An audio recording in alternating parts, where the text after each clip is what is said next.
코로나19에 감염돼 입원 중인 트럼프 미국 대통령이 잠시 뒤에 퇴원할 걸로 알려졌습니다. 자신의 퇴원 소식을 트윗을 통해 예고하기도 했는데요. 트럼프 대통령이 입원한 군 병원에 김윤수 특파원이 나가 있습니다. 네, 김윤수 특파원, 트럼프 대통령이 잠시 뒤에 이제 퇴원하는 거죠? 네, 지금 제 뒤로 보이는 것처럼 이곳 월터리드 군병원 근처에는 트럼프 대통령 지지자들이 상당히 많이 모여서 트럼프 대통령의 퇴원을 기다리고 있습니다. 입원한 지 사흘 만인데요. 이제 30분 뒤쯤이면 트럼프 대통령이 이곳 군 병원에서 퇴원을 할 것 같습니다. 입원할 때와 마찬가지로 헬기를 타고 백악관으로 돌아갈 걸로 알려졌습니다. 트럼프 대통령은 3시간 반쯤 전에 트윗을 통해서 오늘 퇴원한다는 소식을 예고를 했습니다. 트럼프 대통령은 그러면서 코로나19에 겁먹지 마라. 트럼프 정부는 진전을 이뤘고 좋은 약과 지식을 갖고 있다고 썼습니다. 또 심지어 자신의 지금 상태가 20년 전보다 훨씬 좋게 느껴진다고 밝히기도 했습니다. 이 자신이 이 코로나19를 쉽게 극복했다는 점을 강조를 해서 이번 대선에서 자신에게 가장 큰 약점이 될 코로나19와 관련한 공격을 사전에 차단하겠다 이런 의도로 풀이가 됩니다.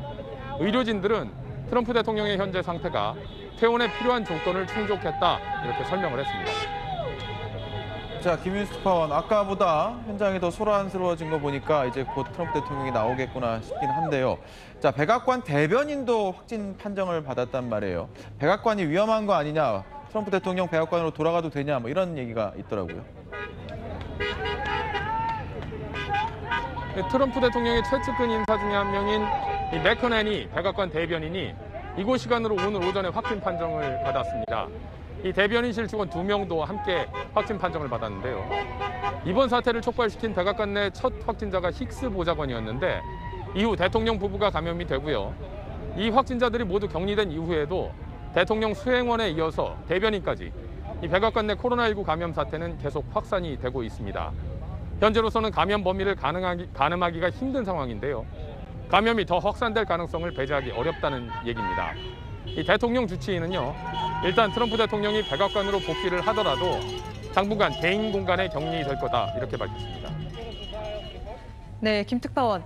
얼마 전 있었던 베럿 대법관 지명식이 이제 이번 백악관 감염 사태의 진원지로 꼽히고 있는데요. 이 행사에서만 지금까지 10명에 가까운 확진자가 나왔습니다. 그런데도 누가 최초 전파자인지 어떤 경로로 감염이 이루어졌는지 전혀 밝혀지지 않았습니다. 이 미국 내 코로나19 최고 권위자로 꼽히는 파우치 국립 알레르기 전염병 연구소장은요, 지금이라도 더 많은 확산을 막기 위해서는 이 베럿 대법관 지명식 참석자 전원에 대한 추적 조사가 필요하다 이렇게 강조를 했습니다. 지금까지 메릴랜드 월터리드 군병원 앞에서 전해드렸습니다.